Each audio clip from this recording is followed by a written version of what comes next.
बिस्मिल्लाहिर्रहमानिर्रहीम। अस्सलाम वालेकुम। तो जनाब हाज़िर हैं नए टॉपिक के साथ। जो हमारा अभी नया टॉपिक है that is about immune system.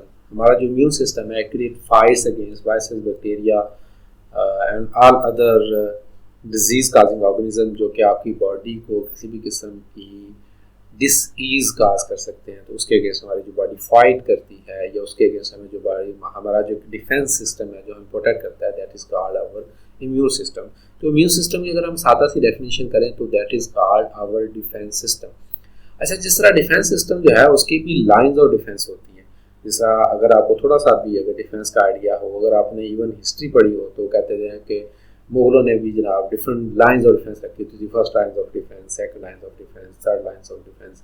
इस तरह हर कंट्री ने अपनी लाइंस ऑफ डिफेंस रखी होती है। तो हमारी बॉडी की भी डिफरेंट लाइंस ऑफ डिफेंस है, जिसमें फर्स्ट लाइंस ऑफ डिफेंस जो है वो आपका स्किन है, जो कि कोशिश करती है कि बाहर से किसी भी किस्म का कोई ऑर्गेनिज्म, कोई बैक्टीरिया जो आपकी बॉडी के अंदर दाखिल ना हो।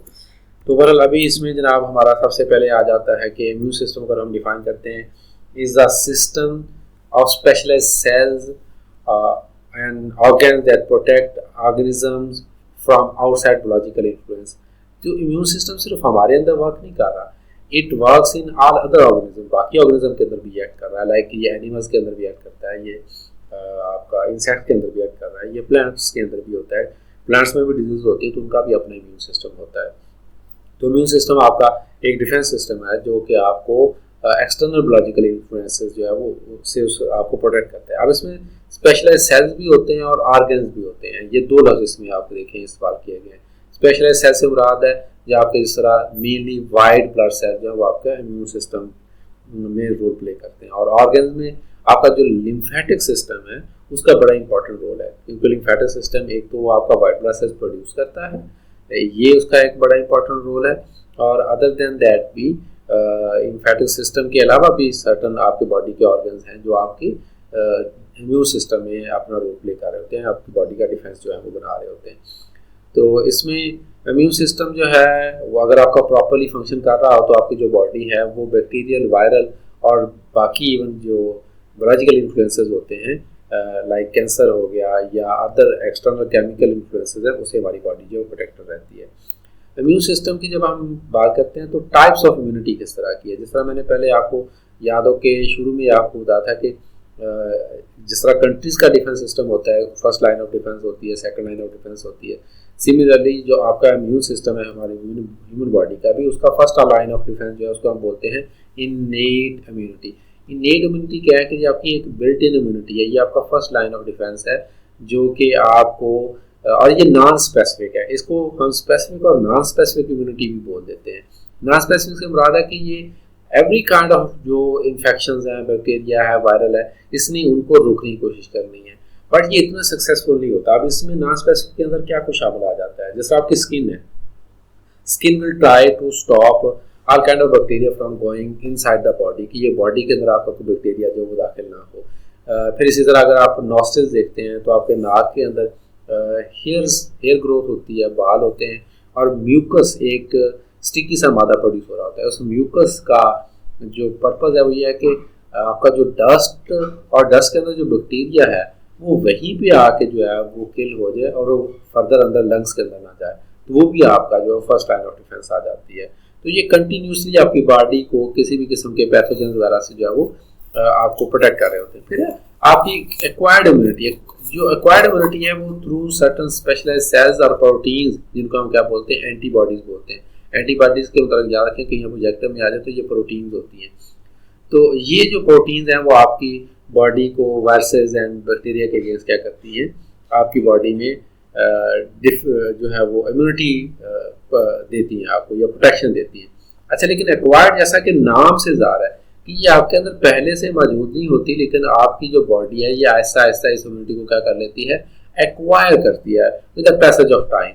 जैसे जैसे आपका बॉडी एक्सपोज होती है टू दोज जर्म्स, तो आपका जो सिस्टम है वो उन जर्म्स के अगेंस्ट जो है वो इम्यूनिटी जो है एक्वायर करता जाता है। अब उसके भी कई तरीकाकार होते हैं कि वो नेचुरल होगी या कि वो अडाप्टेटिव होगी।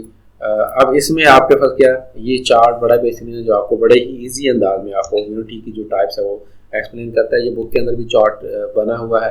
सो इम्यूनिटी पहली तो बात आ गई, इनेट इम्यूनिटी जो मैंने आपको बताया था कि आपकी नॉन स्पेसिफिक है, जिसमें स्किन और हेयर और म्यूकस की एग्जांपल आपको दी। फिर अडाप्टिव है जो कि वक्त के साथ साथ आपकी बॉडी अडाप्ट करती है।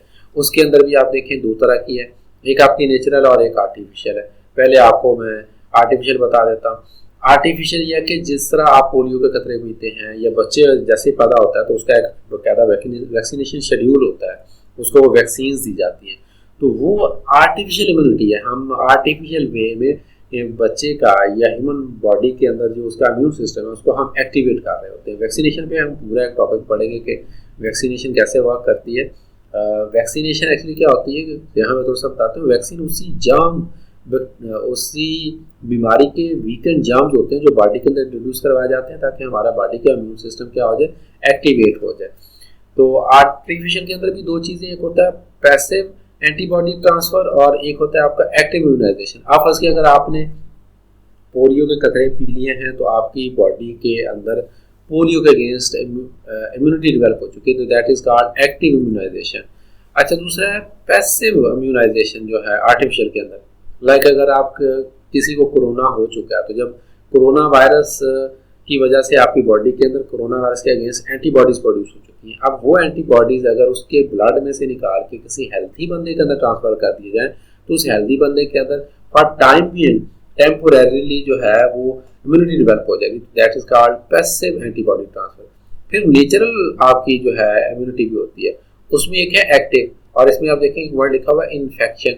इसका मतलब यह है कि आपको अगर कोई बीमारी हो जाए, लाइक खुदा माफ करे अगर आपको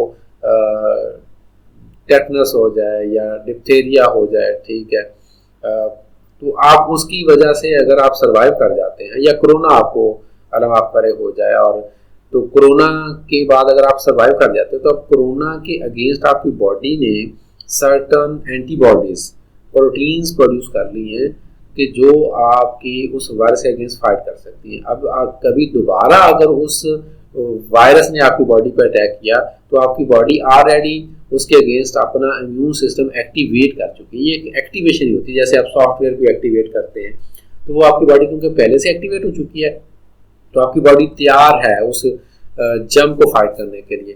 तो जब वो बॉडी आपकी रेडी है जम को फाइट करने के लिए तो डिजीज़ का ऑनसेट नहीं हो पाता, क्योंकि आपकी बॉडी जो वो ऑलरेडी जो है वो अपना डिफेंस सिस्टम जो है एक्टिवेट कर चुकी होती है।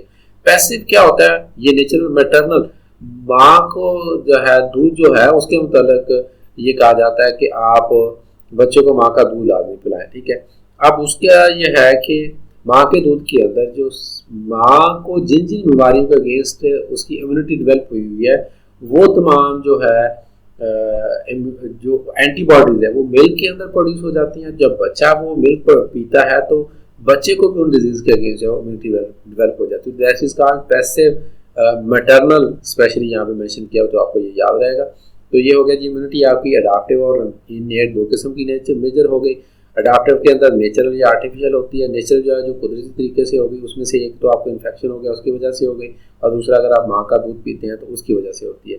आर्टिफिशियल में भी पैसिव एंटीबॉडी ट्रांसफर हो सकता है और या आप एक्टिव जिस तरह के पोलियो ड्रॉप्स वगैरह लेते हैं। देन कम्स कि आपका जो एंटीबायोटिक सिस्टम है उसमें मेजर जो है वो आपका कौन कौन से ऑर्गेनिज्म है जो रोल प्ले कर रहे हैं। तो इम्यून सिस्टम के अंदर एक तो पहली बात देखें कि ये डिफरेंट किस्म की आपकी बॉडी के ऊपर जो ऑर्गेनिज्म या एंटीजन जो फाइट कर रहे होते हैं। अच्छा, फिर एक लफ्ज़ यहाँ पे आप देखेंगे लफ्ज़ इस्तेमाल किया जाता है एंटीजन का और एंटीबॉडी का, ठीक है। एंटीजन क्या चीज़ है, कोई भी ऐसा एक्सटर्नल सब्सटेंस और एक्सटर्नल ऑर्गेनिज्म जो आपकी बॉडी के अंदर इम्यून रिस्पॉन्स जनरेट करे उसको हम एंटीजन बोलते हैं।